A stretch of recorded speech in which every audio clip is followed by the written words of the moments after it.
መሳፍንት መጽሐፍ ምዕራፍ 3 ቁጥር 12 የአምላካችን የእግዚአብሔርን ቃል ለእግዚአብሔር ክብር በጌታ በኢየሱስ ክርስቶስ ስም አነበዋለሁ። የእስራኤል ልጆች በእግዚአብሔር ፊት እንደገና ክፉ ስራ ሰሩ።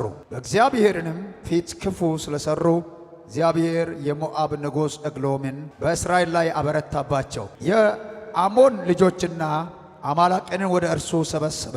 ሄደውም እስራኤልን መታ፣ ዘንባባ ያለበት ከተማን ያዙት።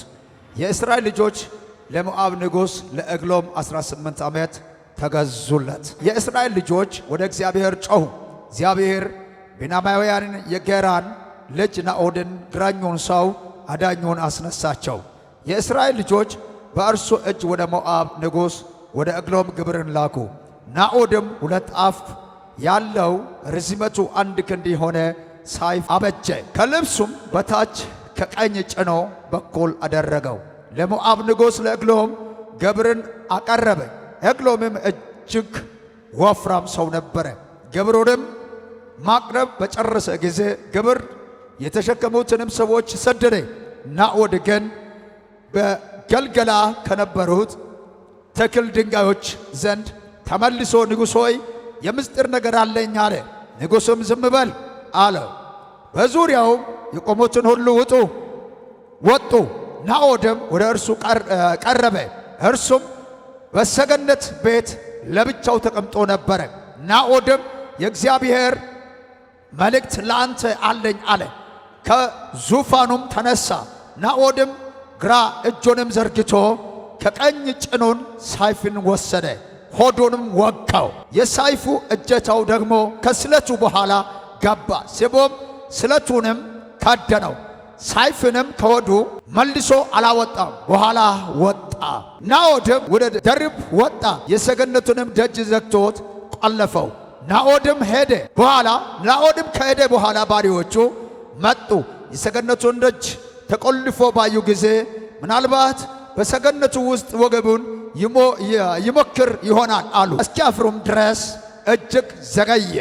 የሰገነቱን ደጅ እንዳልከፈተ ባየ ጊዜ መክፈቻውንም ወስደው ከፈቱ። እነሆ ጌታቸው በምድር ወድቆ ሞቶ አገኙ። አሜን። ዛሬ የመልእክት ዋናው ሐሳብ እንዲህ የሚል ነው። እስከ ዛሬ ድረስ ጤናህን፣ ኑሮህን፣ በረከትን ሲበላ የነበረው ጠላትን እግዚአብሔር ዛሬ ወቅቶ በሆዱ ውስጥ የነበረው የአንተ በረከትን ያስተፋል። አሜን። ጤናህን ያስተፋል። እጃችሁ ከፍ አድርጉና ነገሬ ይተፋል በሉት። የኔ በረከትን ጤናዬን ሲበላ የነበረው ጠላቴ ዛሬ በቃሉ ሰይፍ ተወግቶ ነገርን ይተፋል። አሜን። ይተፋል። ላመነው ሰው በኢየሱስም ሆኖለታል። ለተቀበለው ሰው መልእክቱ ጸናሃለት። አሜን። ጸንቶላችኋል። ኢየሱስ ጌታ ነው።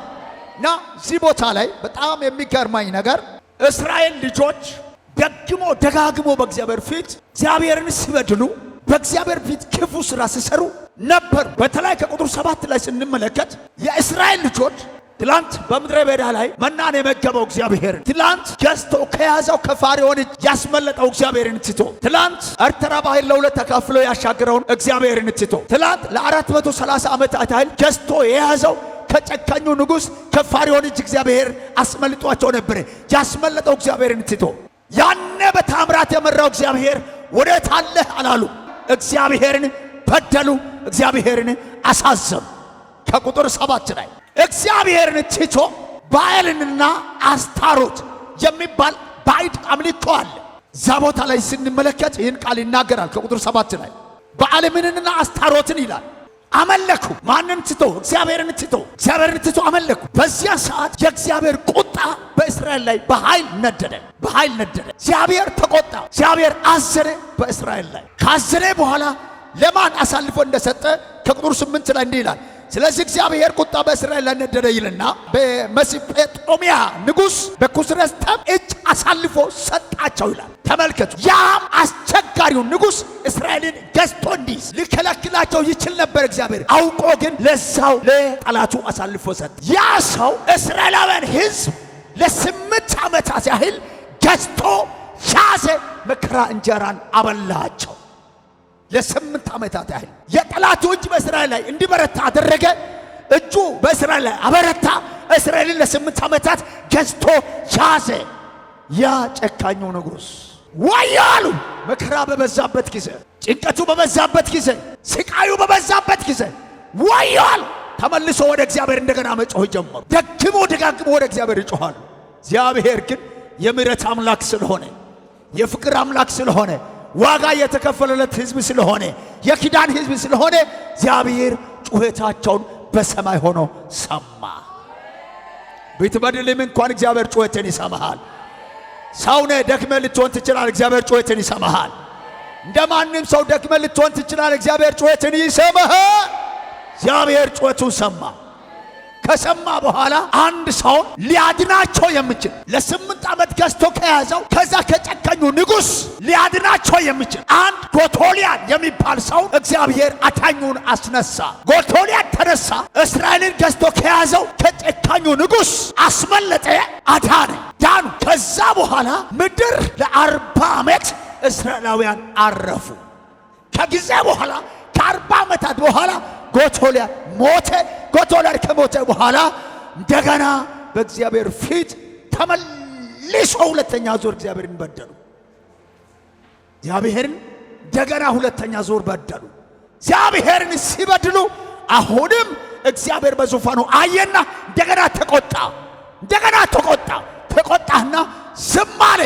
የሞዓብ ንጉሥ ለኤግሎም አሳልፎ ሰጣቸው። ዛሬ ግን አንድ መልእክት አለኝ። እውነት እልሃለሁ፣ እግዚአብሔርን ባሳዘንከው መጠን እግዚአብሔር ቁጣ ባንተ ላይ ከሆነ፣ እንደገና እግዚአብሔር ዝም ብሎ ከሆነ፣ ለጠላት አሳልፎ ሰጥተው ከሆነ ዛሬ እግዚአብሔር በዚህ ማታ ይበጀዋል፣ ከጨካኞች ይበጀዋል። አሁን እግዚአብሔር የሚበጅለት ሰው አለ። ከጨካኙ ንጉሥ እጅ፣ ከጨካኙ ጠላት እጅ እግዚአብሔር ይበጀዋል ዛሬ። አሜን፣ ይበጀዋል። አየ፣ ጩኸታቸው ሰማ እግዚአብሔር። ከሞዓብ ንጉሥ ከኤግሎም እጅ አሳልፎ ሰጠ። እስራኤል ልጆች ለሞዓብ ንጉሥ ለኤግሎም ስንት ዓመት? 18 ዓመት በሙሉ ተገዙ። 18 ዓመት ያህል ምን ያህል ያሰቃዩአቸው ይሆን? አንድ ዓመት ራሱ በጣም ከባድ ነው።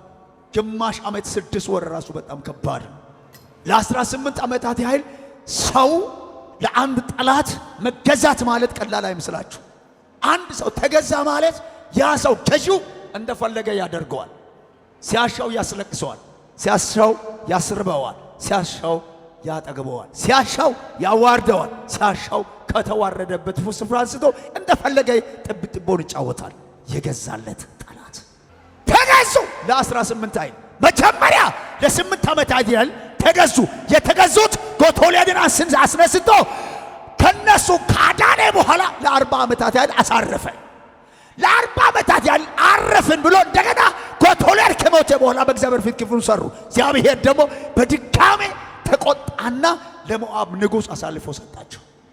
እግዚአብሔር የሚቀጣበት መንገድ ብዙ ነው። ከሰማይ በአካል ወርዶ አንተን አይቀጣም። ከፈለገ ዙሪያ ላይ ያለው ከለላውን ያነሳል። የሚቀጣበት መቅጫ መንገድ በጣም ብዙ ነው። ከፈለገ ቁጫጭን ይልከዋል፣ ከፈለገ እንቁራሪትን ይልከዋል፣ ከፈለገ ቅማንን ይልከዋል። ለፋሪዮን ስንት መቅሰፍት ነበር የላከው? 10 መቅሰፍት ነው የላከው። ተመልከቱ። ከፈለገ እንደወደደ ያደርገዋል። ብቻ ከለላውን ያነሳው። ይሄ ከለላው አይነሳ። በበደለ ምክንያት፣ በኃጢአት ምክንያት፣ በድካሜ ምክንያት ዙሪያዬ አንተ ያስቀመጥክልኝ ከለላውን ጌታ ሆይ አታንሳ። እግዚአብሔር ከለላውን አይንሳችሁ። ይሄ ንጉሥ ተነሳና ልክ እንደተነሳ በራሱ ላይ ሌላ ተጓዳኝ ሌላ አመጣና ለሁለት ሆኖ እስራኤልን ለ18 ዓመታት ያልገዙ መከራ እንጀራን አበላዋቸው። መከራ እንጀራ እየበሉት እነዚህ እስራኤላውያን ምን ይሻለናል? በ18ኛው ዓመት ላይ ወደ እግዚአብሔር መጮህ ጀመሩ። ወደ እግዚአብሔር 18ኛው ዓመት ላይ ወደ እግዚአብሔር መጮህ ጀመሩ። ማልቀስ ጀመሩ። ማረን፣ ይቅር በለን፣ ተቀበለን፣ እባክህ አስበኝ ማለት መጮህ ጀመሩ። እግዚአብሔር በዙፋን ሆኖ የማይጨክን ጌታ ሩህሩህ አምላክ እንደገና በምህረት በዙፋን ሆኖ እስራኤልን ሕዝብ ተመለከተ። ከመከራ በኋላ ከስቃይ በኋላ ከብዙ ዋጋ ከከፈሉ በኋላ ፊቱ ወደ እግዚአብሔር መለሱ። እግዚአብሔር የምሕረት አምላክ ስለሆነ ፊቱን ወደ እነሱ መለሰ። እነሆኝ አቤት ልጆች ያለኝ አባታችን የምሕረት አምላክ ነው። እሱ የምሕረት አምላክ ነው። የምሕረት አምላክ ነው። እግዚአብሔር ዛሬ ማታ ከጨካኙ እጅ አንድ ሰውን ያስመልጠዋል። ካሎቫ ሴፋኖ ሶፓራ ዲያላመ ጃጅ ከፍ አድርጎና ከጨካኙ ንጉሥ በሉት ከጠላቴ እግዚአብሔር ዛሬ ያስመልጠኛል፣ ከእጁ ያድነኛል። 18 ዓመት ከሞላ በኋላ ፊቱን ወደ እግዚአብሔር መለሱ። ዋጋ ከከፈሉ በኋላ ከብዙ መከራ በኋላ ፊቱን ወደ እግዚአብሔር መለሱ። እግዚአብሔር ደግሞ ፊቱን የፍቅር የርህራሄና የምህረት ፊት ወደ እነሱ መለሰው። ደግሞ እግዚአብሔር ተመልሶ እንደገና መለሰው። ከዛ በኋላ በጣም የገረመኝ ነገር ለ18 ዓመታት ያህል በእያንዳንዱ ዓመት ግብር ይበላለት ነበር። እስራኤላውያን ለ18 ዓመት ያህል ግብር ይገብራሉ፣ ይሰራሉ፣ ያመጣሉ፣ ይሰራሉ፣ ያበላሉ፣ ይሰራሉ። አንድ ቀን እንኳን ለራሳቸው በልቶ አያውቅ። ግሮ ለብቶ ደክሞ ማንን ያበላሉ? ለሞዓብ ንጉሥ ለእግሎም አሳልፎ ይሰጡታል። ሰው የለፋው መብላት አለበት። ሰው ከልፋቱ መብላት አለበት። ሰው ከላቡ መብላት አለበት። ሰው ከራሱ ድካም መብላት ማረፍ አለበት። ለፊው ሌላ፣ በላተኛው ሌላ፣ የሚደክመው ሌላ፣ የሚጠግበው ሌላ። አንድ ቀን እንኳን ጠግቦ በልቶ አያውቁም። እስራኤላውያን ለ18 ዓመታት ያንጠበጥባሉ። ላብ ወዛቸው በመሬት ላይ ያፈሳሉ ጉልበታቸው እስከ ዓመት ድረስ። የአንዱ ዓመት በልቶ ጨርሶ ሁለተኛው ዓመት ይጠብቀዋል በላተኛው። እግዚአብሔር ዛሬ እንደፈለጉ እያሳደሱ ሲበሉ የነበረው በላተኛው ዛሬ ይወገዋል። በመጣው ቃል ይወገዋል። ወጋ ቃላ ይሸከና እኔኪኮ እርከሲማ ጦሳያች ይደቃላን ሚድ ተከጋጫደና ሻተቆትሪ ወንጌልያ ቶራን ያግተነ ወንጌልያ ማሻን ያግተ ታንጆ ሚድ ተካጋ ታጤና ሚድ ተካጋ ታዳቡራ ሚድ ተካጋ ሃቾ ማርሲ ያግተ ጦሳይ ጫዳና ኢየሱስ ጌታ ነው። ጫዳና ጦሳይ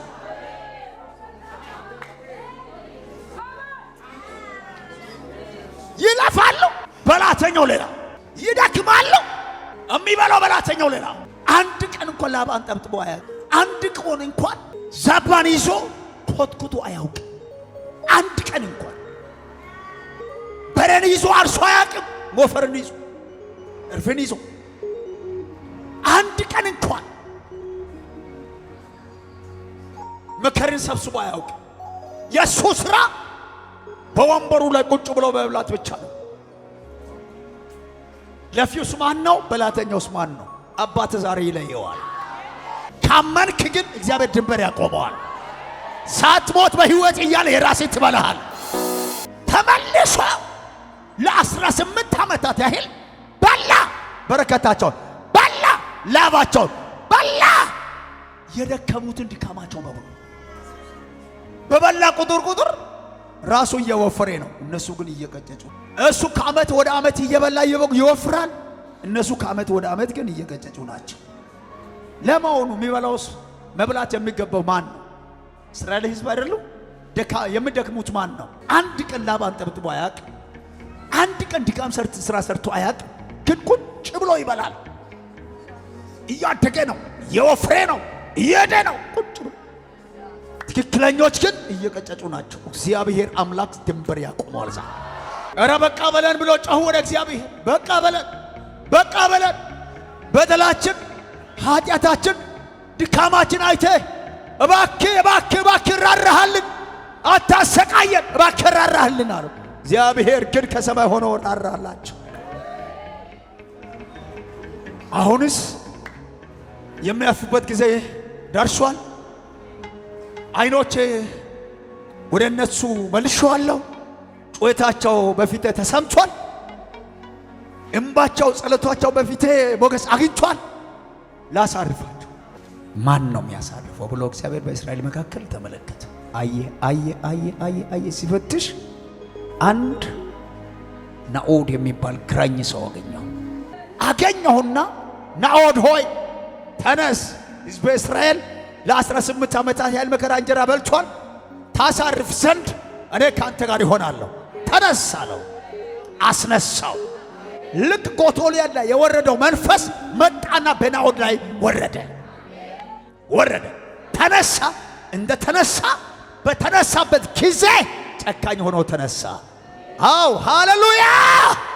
እንደ ተነሳ ጨካኝ ሆኖ ተነሳ። በ18ኛው ዓመት ግን መብቂያ ቀን፣ መብቂያ ዓመት፣ መብቂያ ሳምንት፣ መብቂያ ወር፣ መብቂያ ቀን፣ መብቂያ ሰዓት፣ መብቂያ ደቂቃ፣ መብቂያ ሰከንድ አስነሳው። የመጨረሻ እንዲህ አለ። ልክ እንደተነሳ አምጡ፣ አሁን ግብር የሚወስደው እኔ ነኝ እንጂ ማንም አይወስድም አለ። አምጡ ግብር እኔ ይዤ ነው የሚሄደው። ታው አንተ ልጅ ይሄ እኮ ወፍራሙ ሰውዬ አንተን በአንድ እጅ ቢይዝ እንኳን ይገልሃል። ታው እሱ ብላቴና ነው፣ ግራኙ ሰው ናኦድ። ታው አልተውም፣ ሰብስቡ ለኔ ስጡኝ። እቺ ግብር ለዛሬ የመጨረሻ ናት ለሱ። እሺ እንዲህ ከሆነማ ግብሩንም እንካ አንተንም ልናጣ ነው። ብናጣም እንኳን ታው እያለን ነው የምናጣው፣ አንተን የምናጣው። ስለዚህ ሂድ እንካ ይዘ ሂድ አሉ። አምጡ ብለው ዝም ብሎ አልሄደም። ዛሬ የመጨረሻ ነው ብሎ በግራኝ በኩል ግብሩን ይዞ ሳይፉን በቀኝ ከቶ፣ ልብሱ መካከል ቀኝ ከቶ ቀጥ ብሎ ወዴት ይሄዳል? አሁን ወደ ሞዓብ ንጉሥ ወደ ኤግሎም ጋር ነው ጉዞ። ከዛስ ጉዞ ወደ ሞዓብ ንጉሥ ጋር ፓወርፉል ሆኗል። አንደኛ የእግዚአብሔር መንፈስ በላዩ ላይ አርፏል። ሁለተኛ ሰይፍን ይዟል። ሶስተኛው ማብቂያ የሚባለው ክብር ይዟል። ሶስቱን ይዞ ጉዞ ወደ ማን? ወደ ሞዓብ ንጉሥ ጋር። ግን እስራኤላውያን ያሳዘነኝ ነገር መሰናበቻ አድርገዋል። ቻው አለ። ቻው ናኦድዬ ቻው፣ ያሳርፈናል ብለን ነበር፣ ግን በቃ አንተን ላናገኝ ነው አሁን ቻው አለ። ዛሬ ማሰናብተው ለ18 ዓመታት ያህል መከራ እንጀራን ያበላን ጠላቶቻችን እሱ ነው ማሰናብተው እንጂ እኔ ተመልሼ እመጣለሁ። እኔ ተመልሼ እመጣለሁ እንጂ አልሞትም። ገዳዩን ዛሬ ገድዬ ነው የሚመጣው። ያሰቃየውን ገድዬ እመጣለሁ። ዳግም ላይበላ አንደበቱ ዘግቼ እመጣለሁ። ዛሬ ከዚህ ቦታ ስትሄድ የሆነ ነገር ዘግተህ ትሄዳለህ። በኢየሱስ የሆነ ነገር ታጥቀህ ትሄዳለህ። ሄደ በኋላ በጣም የገረመኝ ነገር እንደማንኛውም ሰው ግብሩን ለመስጠት ግብሩን ይዞ ወደ ማን ይገባል? ወደ ሞዓብ ንጉሥ ለ18 ዓመታት ያህል ገዝቶ ከያዘው ከወደ ኤግሎም ጋር ገብቶ መጀመሪያ ግብሩን ሰጠ። በጣም ብልጥ ነውና በሰዎች ግብር እሱ ሲሰጥ ተቀባዮችም አሉ፣ ጋርዶች አሉ፣ ሁሉም አለ። ስለዚህ በጋርዶች ፊት አንድ ነገር መናገር አልፈልግም አለና በጣም ብልጥ ነው። የእግዚአብሔር ሰው ብልጥ እኮ ነው። ሰጠ። ከሰጠ በኋላ ምን ይሆናል? ወጣ። ከወጣ በኋላ ጉዞ ጀመረው። ለምንድን ነው የተራመደው ብዬ እኔ ሳስብ ለካስ እነሱ ከወጡ በኋላ ተመልሶ ሊገባ ሁሉ ከወጡ በኋላ ብቻው ሰገነት ላይ ብቻው በወንበሩ ላይ ተቀምጦ እያለ ከሄደ በኋላ ተመልሶ መጣ። ተመልሶ ከመጣ በኋላ ምን እንዳለ ታውቃላችሁ? ንጉሥ ሆይ የምስጢር ምነግርህ ነገር አለ አለ። ስል ዝም በል ወፍራም ነውና ያስፈራ ዝም በል ስም አሁንም ቀረባልና የምስጢር ምነግራው ነገር አለ አለ። እሺ አለ። ወጡ እኮ እነኛ ወጥቶ ካለቁ በኋላ እኮ ነው ቀረብ ብሎ የምስጢር ያወራል ብሎ እሱ እየጠበቀ ያለ እሱ ደግሞ ግራኝ ነውና በግራኝ ቀኝ በኩል ያለው ሳይፍን ይመስዋል። የሚያተርፍ የለም። ውጦ አቅማቶ እንዲህ ሆኗል። ዛሬ ግድ የለም በአንድ ቃል ይሰረራል። በአንድ ከአፊ በወጣው እውነተኛው ሰይፍ ዛሬ በኢየሱስም ይሰረራል። ከዛስ ለ18 ዓመታት ያህል በልቶ የያዘው ሆድ ውስጥ የሞላው ስብ ከዛስ ምን ሆነ? ወደቀ።